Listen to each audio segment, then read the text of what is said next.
What's up, everyone? How are you? If you're returning, welcome back. You know I missed you. If you're new here, I'm LuminousRah, and we talk about femininity, life, evolution, and anything that helps us move forward in our spiritual journey. Before we dive in, I'm going to set the mood, clear the air, and light some incense.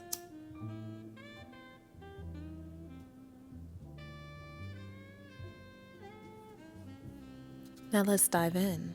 Not too long ago, I had a conversation with my fiance. We were discussing money, spirituality, Christianity, and he told me money is the root to all evil, which made me think humans love to say money is the root to all evil. But let's be real. Humans are the root to all evil. We take anything, and find a way to distort it. Money, religion, sex, love, power, nature, even family. There's always someone who finds a way to manipulate, exploit, or destroy it. That's not the object's fault. That's a reflection of the human psyche. And that's why I believe a lot of people misuse spirituality the way they misuse religion. Not because it's flawed, but because we bring our own flaws into it and pretend it's divine. We slap God on top of our egos and think we're doing something holy. We slap manifestation on top of manipulation and think we're doing something powerful. We call ourselves gods, but we can't even sit with our own shadow. Everybody wants to think that they're the light in the room, that they're the chosen one, the healer, the good guy. But if you're only the light, who's casting the shadow? See, the truth is, you're duality. You're the destroyer and the creator, the nurturer and the sabotager. God and the devil don't live in the clouds. They live in you. But people get uncomfortable with that. So instead of taking it in, they blame everything outside of themselves. My childhood, my parents, that devil energy, this Mercury retrograde. And yes, environment does matter. How you were raised shapes how you first meet God. If your childhood was chaotic, you're either going to cling to structure like religion or reject it all and call it freedom. But the truth is, your freedom comes when you stop outsourcing your power, when you stop blaming and start balancing. When you look at what your life has become instead of saying, why is this happening to me? You'll ask, what was I calibrated to when I attracted this? What belief system is being mirrored back to me? Because the most dangerous thing that we do is act like life is happening to us and not through us. Some things, yes, will be a mystery. Some losses will never make sense. But don't let that make you delusional. Don't create a false sense of peace, calling it God's will every time you want to avoid accountability. Sometimes it's not a spiritual attack. Sometimes it's the consequences of your vibration. Sometimes it's the echoes of the decisions that you made while you were still in survival mode. And sometimes, yes, it's just the world being the world. Your job is to respond in alignment, not in ego. Because if your version of God is just a scapegoat, you're not worshiping, you're deflecting. And that's the difference between spiritual growth and spiritual avoidance. And when we talk about spiritual avoidance, we have to talk about how people use objects and status to distract from what's really going on inside. They build a persona. I'm good, I'm righteous, I help everybody. But that image isn't rooted in truth. It's a performance. They wrap themselves in wealth, kids, love, and twist the very things that were supposed to be sacred. Look at the Diddy case. That's not just a man with power. That's a man who weaponized power. He used his wealth, his name, and the illusion of opportunity to lure people into his world, not elevate them, to keep them trapped, to control them, to turn them into placeholders for his emptiness. And then people start to assume, oh, that's how all rich people act. But no, that's how the broken act when they get power. There's people that are well off that you probably never heard of before, and they're minding their business. They live simply and don't need to be seen. So what's the difference? Intent. Because if you really think about it, status doesn't corrupt people. It exposes them. It puts a spotlight on what was already in their heart. Same with religion. There are church doctrines that can't fully be preached because the government is funding them. People don't realize how much politics is behind the pulpit. Some of these head figures aren't leading because they're called. They're leading because they want control. And speaking of control, I mentioned this in my Not Just Another Baby Mama video, but let's go deeper. One of the most disturbing things that I had to realize was how someone I had a child with could use that child as a weapon against me. That broke me. I couldn't wrap my head around it, and that's why I stayed too long in an endless loop of fighting, sickness, exhaustion, because I thought that if someone loved their child, They would never play those type of games. But see, they weren't thinking about the child. They were thinking about me, how to hurt me, trying to control me, and the child became the chess piece. And unfortunately, so many women know exactly what I'm talking about. Love is another weapon. We're watching it play out in public. Diddy, DDG, so many examples of people twisting love into an emotional manipulation, using someone's vulnerability against them, crying wolf while quietly controlling every room that they walk into. And let's not pretend that this is new. People have always been doing this since the beginning of time. They twist spiritual teachings, ancient rituals, parenting, even healing, to gain validation, relevance, and power. They want to be seen as a god. They want to be seen as good. They want the mask of goodness. And this is why you see them attacking people that they view as good. That's why you see them try to tarnish those people's reputation because of how they are showing up internally. Because if the mask is strong enough, they think no one will look behind it. But behind it is rot. And this is where it gets dangerous.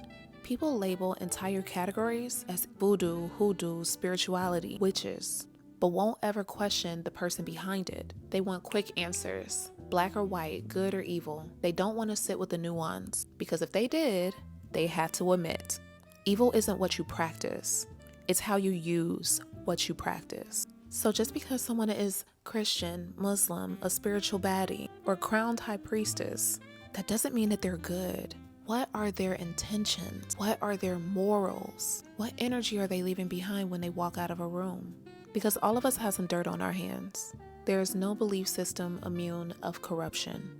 From the Catholics to the Pentecostals, the rabbis to the gurus, every system has had people violate the sacred. So stop idolizing titles and start watching character. Here's some things that I've noticed. When people have the freedom to choose their spiritual path, they tend to gravitate towards the belief system that matches their emotional wound. Some people want order, so they choose structure. Some people want revenge, so they choose rituals.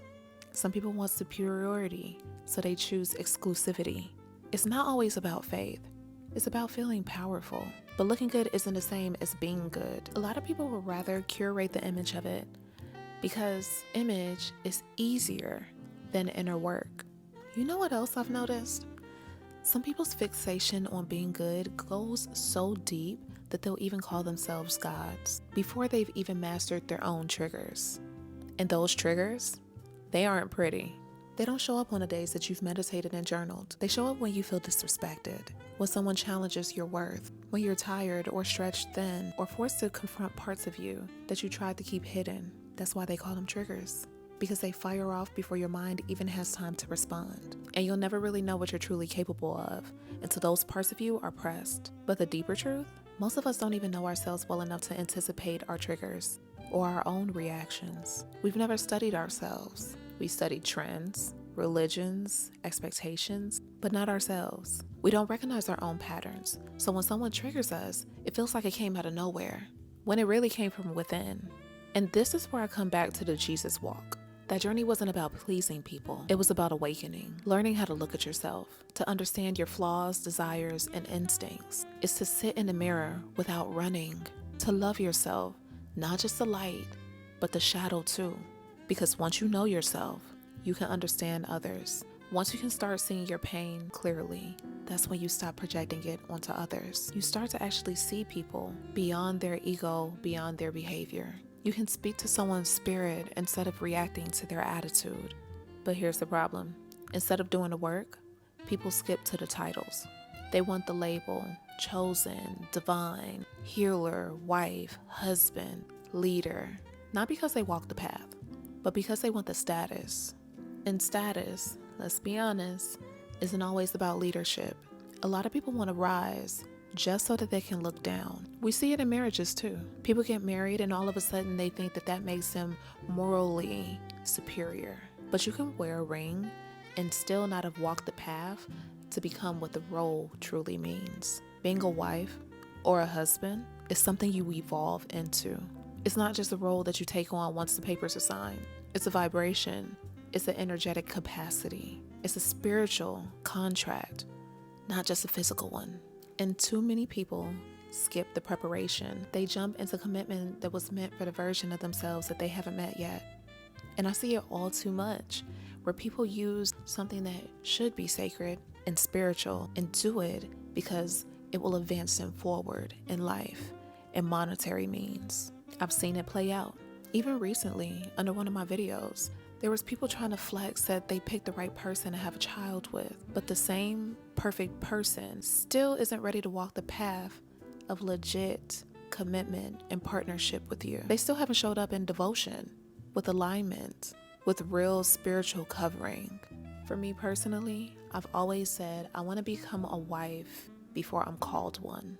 Because when I say I'm a wife, it's not about the ring. It's not about the wedding. It's not about the dress. Not even about status. It's about whether I've done the internal work to honor that role. Not just to be protected by law, not to flex on social media, but to actually carry it in spirit. Because the question is, am I ready to be that person? Is my partner ready to be that person? Everybody wants the title, but nobody wants to carry the responsibility. And that's what separates the God complex from the God within. Pretending is a performance. Embodiment is a process. And here's what nobody ever tells you. The longer you pretend, the heavier the lie becomes. The harder it gets to keep the mask on. And eventually, it falls. So if you really want peace, if you really want alignment, don't chase the crown. Chase the character. Because the God complex will keep you performing, but God will teach you how to be whole. Now, just because you have God within you doesn't mean you're all light. You're a shadow too. And the sooner we admit that, the sooner we stop using spirituality to escape accountability. I remember a time one of my videos went viral on Instagram, and some girl from another platform, maybe it was TikTok and Instagram, I'm not sure, decided to comment on one of my videos. I guess she interviews people in spirituality or something like that. She's doing her thing. But instead of resonating or just scrolling past, she jumps in with this weird one-up energy, trying to go back and forth about how long she's been on her spiritual journey, trying to flex spiritual hierarchy. Can you believe that? Trying to prove something. And I remember thinking to myself, who cares? Who cares how long you think you've been on the spiritual path when your ego is screaming right now? Because that right there, that's contradiction. You think you're walking in light, but your shadow is throwing the biggest tantrum in a room. You think you're helping people, but really you want praise. You say it's about truth, but really it's about clout. You want to be the highest so bad, but your foundation is shaky. It's the same energy of people that get a little power and start misusing it. People who climb their way up, but not to build bridges, but to stand over everybody else. They haven't healed. They're not whole. They're just obsessed with being better than someone. And somehow, they've even managed to turn spirituality into a competition. How does that even make sense? This isn't a race. It isn't a leaderboard. And anytime you try to call out that type of energy, people will try to flip it back on you. They'll say, you're not hungry enough. You're not a boss. You're not awakened. You don't want it bad enough. They'll try to make your ease feel like laziness. They'll make your peace look like passiveness because your existence is a mirror of their dysfunction. But me, the second I see somebody trying to size somebody up, especially against me, I already know there's something off within their spirit. Even if I wasn't talking to them, even if the message has nothing to do with them, even if I was just speaking my truth about my walk, my experience, and still they feel the need to jump in and correct, redirect, insert themselves because something I said touched something they haven't healed. That don't have nothing to do with me. It's not about me.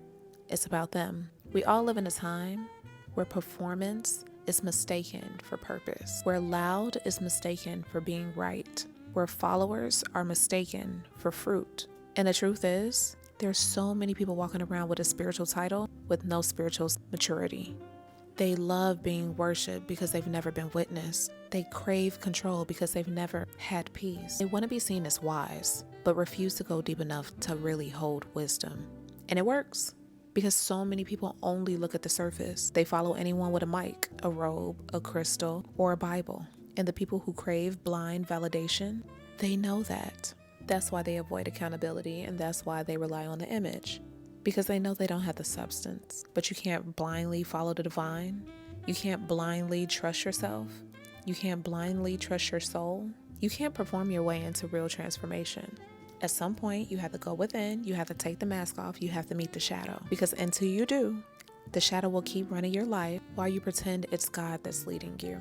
This is a time to become self-aware. Not performative, not intellectually, but spiritually, emotionally, and energetically aware.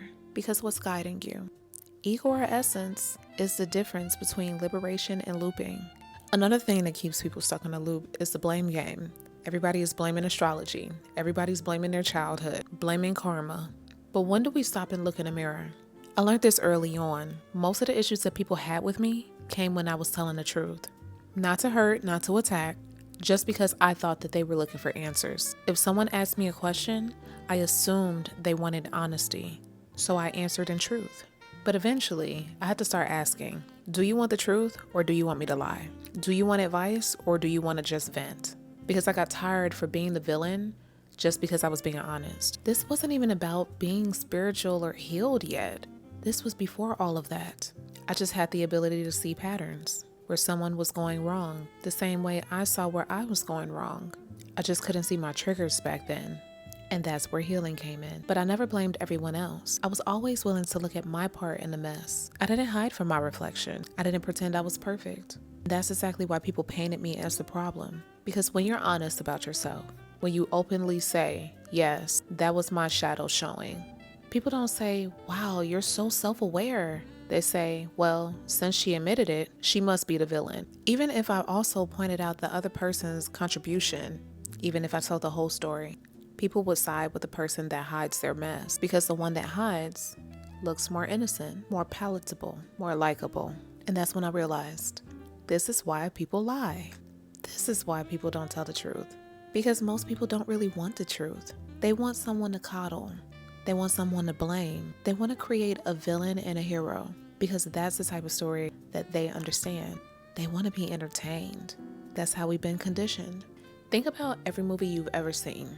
Even if it's not a superhero movie, what's the structure? There's a villain, there's a victim, and there's a hero. This format is comfortable because it doesn't require people to think deeply or hold multiple truths at once.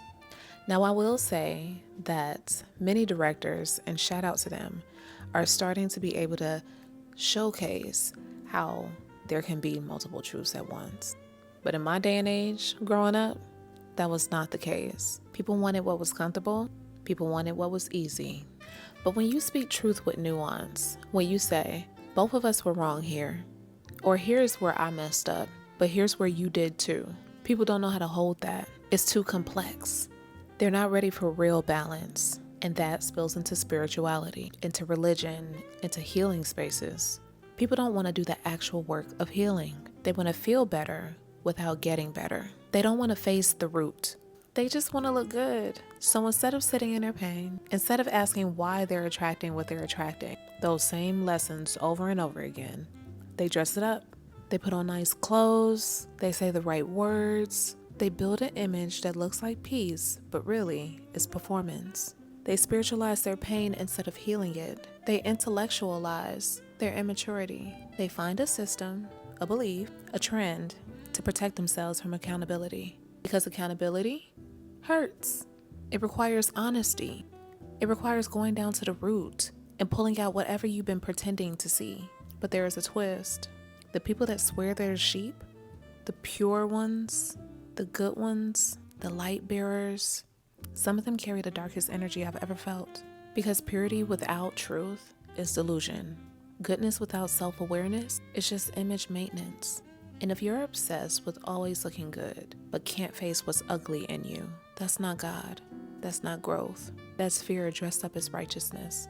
You know, I used to wonder, where does this even come from? Why do people act like this? Why do some Christians come across so judgmental? Why do some Catholics seem so rigid? Why do some Jews carry a specific kind of pride or a wound? Is it religion itself, or is it something deeper? In trying to figure out why there's so many religious and spiritual beliefs and why people act so differently within them, I started to realize something. Belief is environment. Yes, it's geographical, where you're born, what nation, what land, but it's also emotional environment. It's your household, it's your community, it's your lineage. what your family went through, what they believed in and how they coped, and how they passed that coping down to you. So when I come across certain Christians, particularly the ones that irritate me the most, I have to pause and ask, who is this person really? What are they holding on to? What kind of pain shaped this righteousness? Because I'm usually around Black Christians, and let me just be real for real. There is this wound in our collective that hasn't been addressed. A lot of that judgment, that aggression, that fear dressed up as accountability, it's not righteousness, it's residue. It's trauma passed down from slavery, from post-slavery survival, from religion being used as a weapon and a leash. It's the great-grandmother that beat her child because she thought obedience was survival. It's the grandfather who ruled his household with an iron fist because softness was seen as weakness. It's control masqueraded as goodness. And now that it's no longer legal or acceptable to physically beat people in schools or in community, they beat us with words, they beat us with guilt, they beat us with scripture. They still need to feel in control, still need to dominate, still need to transfer their pain onto someone else. But that's not love, that's not peace, that's not what Jesus taught. Let's go through these scriptures. Matthew 20:37-39. Love the Lord your God with all your heart, soul, and mind, and love thy neighbor as you love thyself. Summing up that whole message, love God, love others, love yourself. Luke 17:20-21. The kingdom of God is not coming with signs to be observed. The kingdom is within you. That's the message of inner awakening, not external performance, not religious theater. Luke 6:37. Forgive and you will be forgiven. John 8:7. Let he who is without sin cast the first stone. Nobody's qualified. And those who just might be the most healed, the most wise, the most grounded, they wouldn't throw a stone because they lead with grace, not ego. That one is a peculiar one because it also shows up as somewhat of a trick. People think that they're qualified to throw stones because they believe that they're so healed, they're so wise, they know everything, right? And when they see someone else that they think is sinning more than them, then they feel that they have the right to come and attack that person or speak out on that person or tell that person how they're not living life right. There's something that has the similar equivalence in energy as this verse. To sum it up, it's in the Quran. It's basically saying men are allowed to have multiple wives. I always laughed at that. And I was like, oh gosh, that's such a trick. But people are going to take that and try to run with it. But in Islam, you are only allowed to take on multiple wives if you can afford them financially, mentally, spiritually. So if one of your wives get jealous, you've already failed and you're already in sin. But a lot of people don't think about that. Now let's think. How easy is it for anyone, not just women, to get jealous? That's a setup.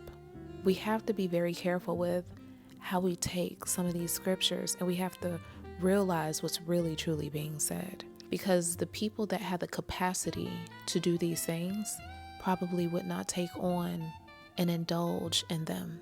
Matthew 5:9. Blessed are the peacemakers. So how are we calling ourselves holy while tearing people down?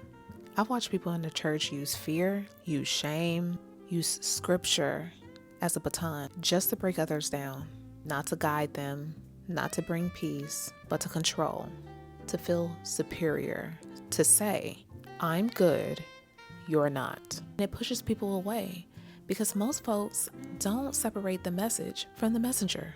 They don't look at the person and say, that's not how all Christians are. They say, this religion must be violent. This belief must be bad. This practice must be fake. And can you blame them? The attacks feel consistent. The hypocrisy is loud. And with so many people waking up, I don't know how we're going to avoid some type of spiritual war if we keep trying to use hate and ego to lead people to God. So when people ask me, do you like religion? Here's what I say. I understand what religion is trying to teach. I understand the intent behind a lot, but I don't like how people try to twist it into something low vibrational, how they run to it to hide, not heal, because a lot of it is performative. And it's not just religion. It's spirituality too. People wear it like a costume, cloak their pain in some sort of holiness or divinity. They mask their trauma with titles and traditions, but they never actually really deal with it. They don't look at the root. They don't address what's rotting underneath the robes and the costumes. And that's the thing. Most of us don't even choose our beliefs. We inherit them. But what do you do with that inheritance? That's where your soul steps in. That's where the truth begins. That's when you start asking questions. That's when you start rebelling against what no longer feels true and start chasing clarity. And for me, the journey meant unlearning everything I once knew about Christianity, because I used to look at it in a way that a lot of people do, through the filter of control, hypocrisy, and contradiction. But when I separated the text from the people, I could see parts that were deeply beautiful. The problem wasn't always scripture. It was the performance of the people reciting it. I still don't feel at home in a religion that constantly removes books, rewrites words, and cherry picks doctrine. I want the whole truth, untouched, undistorted, unfiltered. That's why, if I lean towards any one religion, it's probably Islam. But even then, I've pulled wisdom from many different traditions, because pieces of each speak to my soul. And I've learned that it's not about what gives you comfort. It's about what brings you closure. It's about what brings you closer to peace, to purpose, to God. Not in fear, but in love. Now, we can't ignore the fact that humans are drawn to what feels good, especially love, especially when good things are happening to us, around us, and for us. I don't blame anyone for wanting to stay in that space. That high, that flow, the feeling of everything is aligned. But the truth, when you get addicted to that feeling, you cling to it. Any disruptions start to feel like punishment. Every test feels like an attack. Every uncomfortable moment feels like something is spiritually wrong. But not every test is an attack. Not every pain is a punishment. Some things are just a mirror.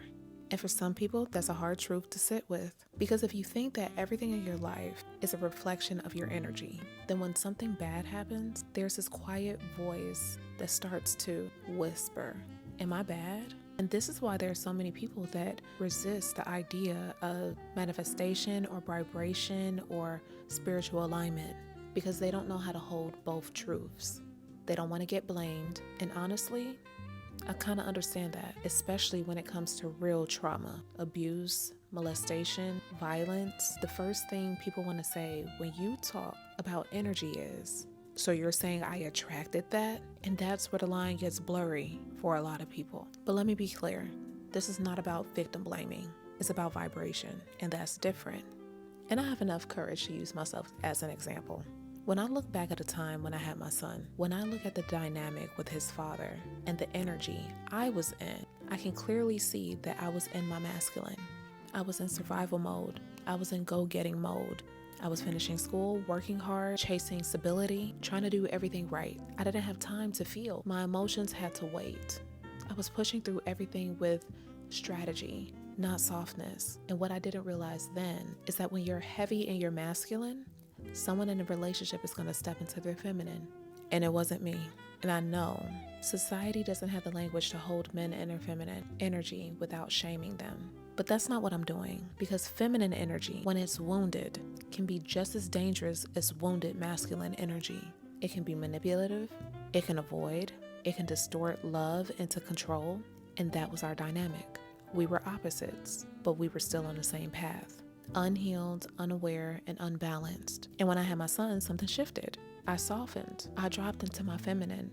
I didn't want to be in constant motion anymore. I just wanted to be. I wanted to enjoy this new life, to nurture, to slow down, to feel.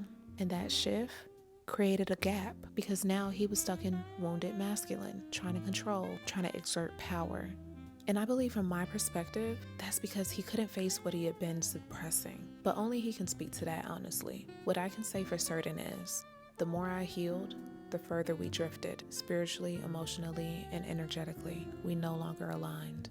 And if I stayed stuck in that resentment, if I had held on to that bitterness, I wouldn't be where I am now. I had to let go. I had to see that moment, that relationship, that entire chapter, not as failure, but as a teacher, because I wouldn't have known how deeply I could love if I had not had my son. I wouldn't have known how fiercely I could protect had I not been pregnant. I didn't know those versions of myself existed until life called them forward. So yes, I'm grateful. Grateful for the mess, grateful for the memories, grateful for the exposure of self that only that experience could have given me. But to get here, I had to stop trying to be perfect. See, humans have this obsession with perfection, with righteousness, with appearing clean and mistake-free. But that's not life. That's not spirit. That's not growth. Life is vibrantly colored. It's textured. It's wild. It's not binary. And a part of us that wants everything to be right or wrong, black or white, that's the youngest part of our consciousness.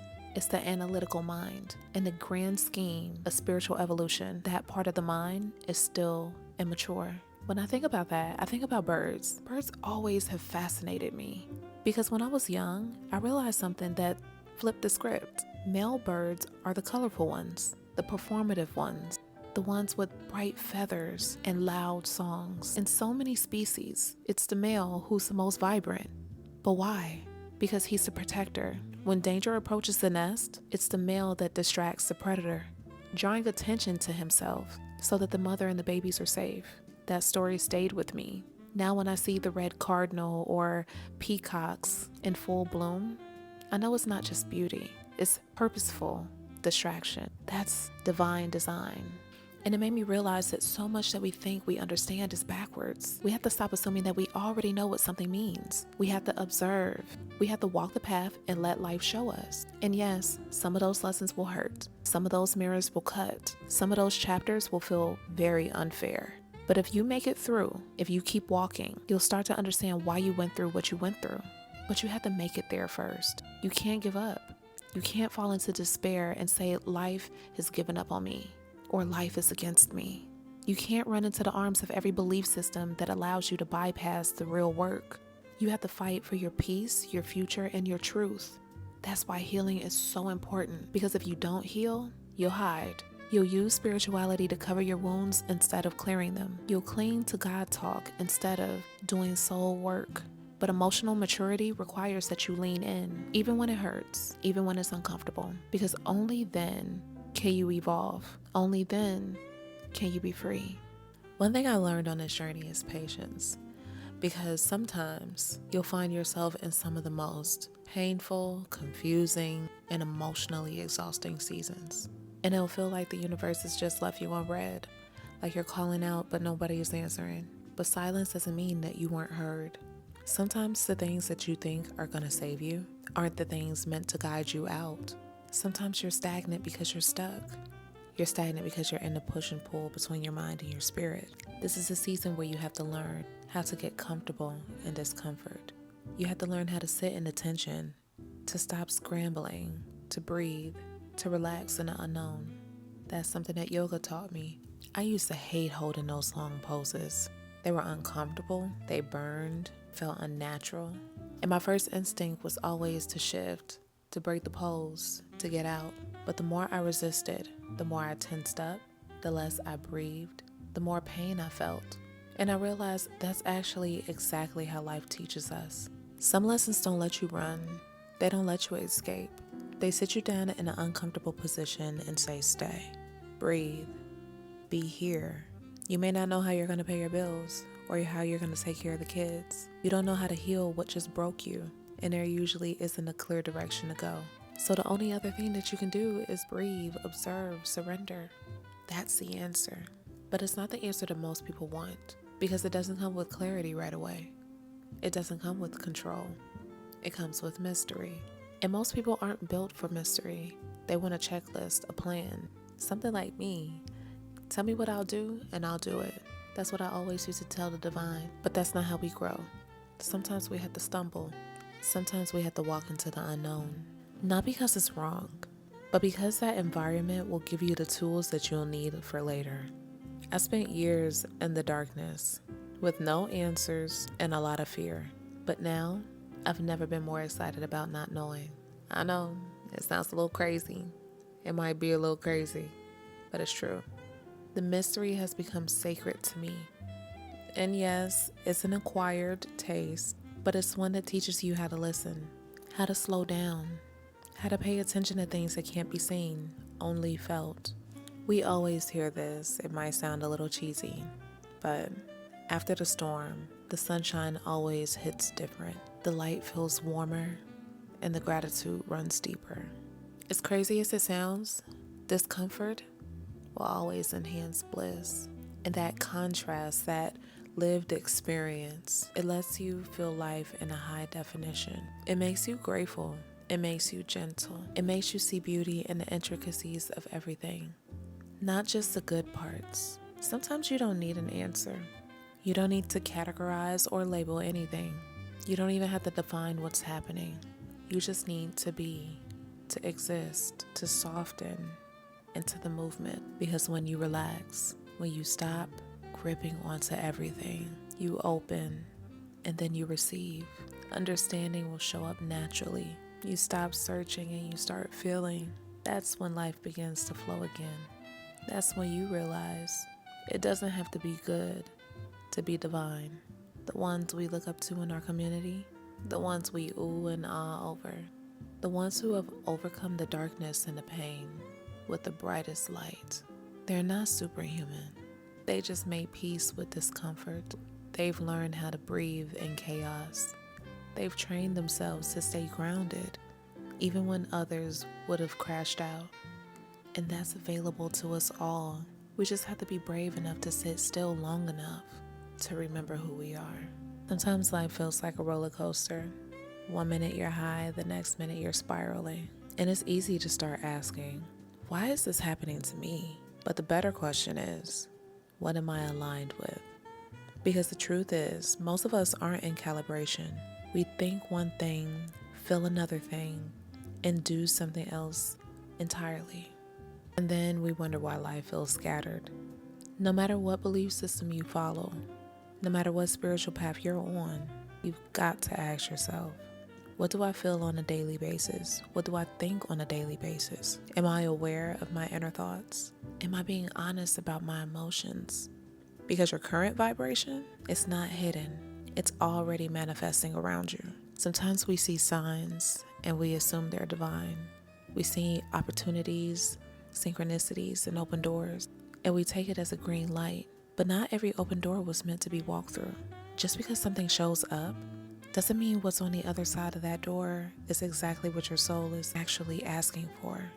That's why we've got to be honest about what we believe, because our belief system is often our driving force. If you don't mind, I would love to give you an example from my life. There was a time that I wanted to manifest abundance, real abundance, without putting a cap on it. I'd always made things realistic in my mind, but that mindset was keeping me small. So I said to myself, let's raise the ceiling. And one day, I saw that there was a building with these beautiful condos being built near my home. I signed up to get updates. I saw the renderings, ceiling, the floor windows, sunlight pouring in, gorgeous view of the city. I felt like I deserved that because I've been through so much in this city that I wanted to finally feel like I could admire the beauty of it. I could immediately see myself living there. I was smiling, imagining the holidays with my son and family, maybe even some other gatherings like Friendsgiving, a space filled with love and evolution. And then I scrolled down 1.2 to 1.5 million. And without realizing it, I said to myself, oh, I can't afford that. It was on autopilot. And I caught myself. That thought revealed a belief. That moment showed me what I was really aligned with. Not the vision, but the limitation. So I asked myself, what would it actually take to afford something like that? Turns out you don't have to be a millionaire. You just need a $200,000 income to make it possible. Is it still a lot? Yes, I know, but it's not a million. Yes, things might be tight. You might have to adjust, but you could be in that space. Wake up every day in that light and that vibration and the beauty you deserve. And I almost talked myself out of it, back into stagnancy, back into survival mode, back into something realistic that I didn't even want. That moment taught me something. It's not about whether the thing exists. It's about whether your beliefs let you reach it. So I turned inward. looked at my home. I hadn't even decorated it because I was wishing for the next place. I wasn't being grateful. I wasn't showing love to my current space. So I shifted the vibration. I bought canvases, I started to paint again, hung up drapes, hung up spotlights, and I made that home feel like mine. Nurturing, creative, soft, loving. And just like that, I was in alignment again. Not because I moved, but because I made where I was match who I was becoming. That's calibration. Every time I paint my future and feel resistance, I stop and ask, what belief system just got triggered? What part of me thinks I don't deserve this? Because if I want to discover who I truly am, I have to grow into the life that's trying to meet me. That's why I stopped trying to figure everyone else out. I turned that curiosity inward. I want to study me, my patterns, my past, my soul. Even recently, I took a spontaneous trip to New York.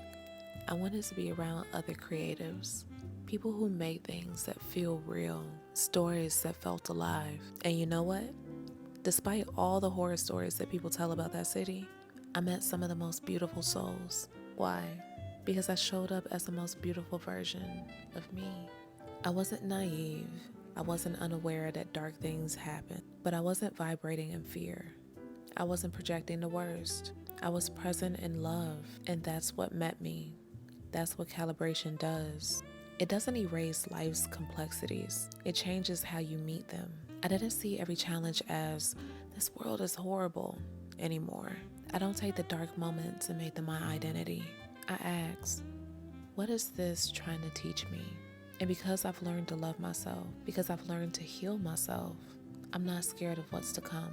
I'm curious, I'm open, I'm rooted in discernment, I'm operating in love because I value people, I value life, I value creativity, and I value the divine. And most of all, I value the version of me that gets revealed out of all of these experiences. So once you have the courage to truly indulge in this journey of self-discovery, in connection to the divine, to spirit, to truth, just remember this: God doesn't live outside of you. God moves through you, through all of us. Stop deflecting and start directing. Start embodying your truth. Walk in alignment. And whatever you do, stop outsourcing your peace. If you're thinking to yourself, I already do that, I allow myself my own autonomy, then ask yourself this: do you allow others theirs? Because how you treat others is almost always a mirror of how you treat yourself. It's easy to see someone else's missteps. It's hard to recognize your own. And if your discernment is off in your own life, there's no way you can truly discern someone else's. You might think you're helping. You might think you're guiding someone towards God. But the truth is, you could be the very obstacle in their way. That realization changed everything for me, because when I look at my life, I saw how often I allowed others to pull me in directions that weren't meant for me. They just didn't feel right.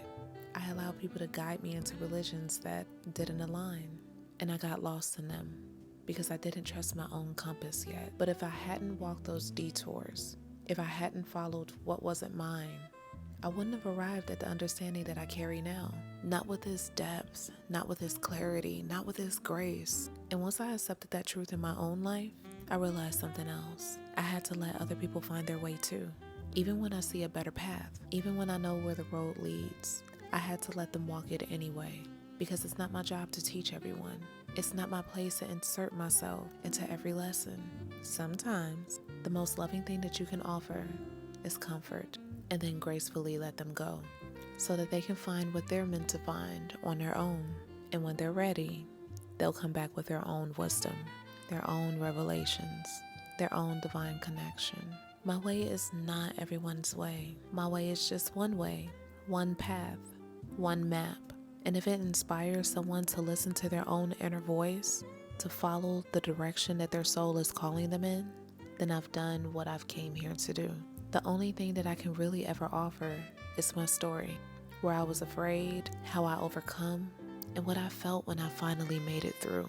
That's it. And that offering, that loving reflection, is a direct mirror of grace, patience, and compassion that I've learned to have for myself. So I truly hope that you find that in yourself too. Thank you for listening. Thank you for walking with me. That's my time. I'll see you in the next one. And don't forget, peace, love, and a little bit of spice.